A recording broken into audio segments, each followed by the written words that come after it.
ମାଆ ତୁ ଆମକୁ ଛାଡ଼ି ଯିବା ବର୍ଷଟେ ହୋଇଗଲା। ଏମିତି କେଉଁ ଦିନ ନାହିଁ ତୋ କଥା ମନେ ପଡ଼ିନାହିଁ। ତୋର ସେଇ ନିଃସ୍ୱାର୍ଥପର ଭଲ ପାଇବାକୁ ଭୁଲି ହେଉନାହିଁ। କଥାରେ ଅଛି ଯଦି ଶାଶୁ ଘରେ ସ୍ୱାମୀ ଆଉ ବାପ ଘରେ ମା ନଥିବ ସେଠି ସବୁ ଥାଇ ମଧ୍ୟ ସବୁକିଛି ତୁଚ୍ଛ। ଖାଲି ଯେ ପୁଅମାନେ ମା ବାପାଙ୍କ ଶ୍ରାଦ୍ଧ ଶାନ୍ତି କରିପାରିବେ ତାର କିଛି ମାନେ ନାହିଁ। ସେଥିପାଇଁ ଆମେ ଦୁଇ ଭଉଣୀ ଯାଇ ପହଞ୍ଚିଥିଲୁ ମନ୍ଦିରରେ। ସେଠି ଯାଇ ପ୍ରସାଦ ସେବନ କରିବାର ଆୟୋଜନ କରିଥିଲୁ।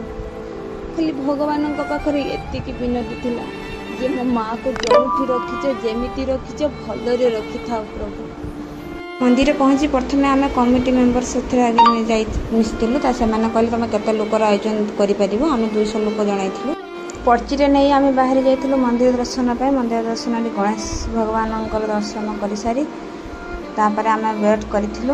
ପୂଜାର୍ଚ୍ଚନା ସରିଲା ପରେ ଆମେ ମୁଣ୍ଡିଆଟି ମାରି 108 ଫେରା ଆମେ ଘୁରିଥିଲୁ। କାରଣ ମାଆର ଆତ୍ମାକୁ ଶାନ୍ତି ଦେବା ପାଇଁ ଏଠି ଯେଉଁମାନେ ସବୁ ଘୁରୁଛନ୍ତି କିଏ ବାପା ମାଆଙ୍କର ଶ୍ରାଦ୍ଧବାର୍ଷିକ ପାଇଁ ଆସିଛନ୍ତି, କିଏ ଖାଲି ଶ୍ରାଦ୍ଧରେ ଯେଉଁ ଦେବା ପାଇଁ ଆସିଛନ୍ତି, କିଏ ଜନ୍ମଦିନ, ଏମିତି ଯିଏ ଯାହା ମନସ୍କାମନା ନେଇ ଆସିଛନ୍ତି। ତ 108 ପରେ ଆମେ ଘୁରି ସାରିଲା ପରେ ୱେଟ୍ କରିଥିଲୁ।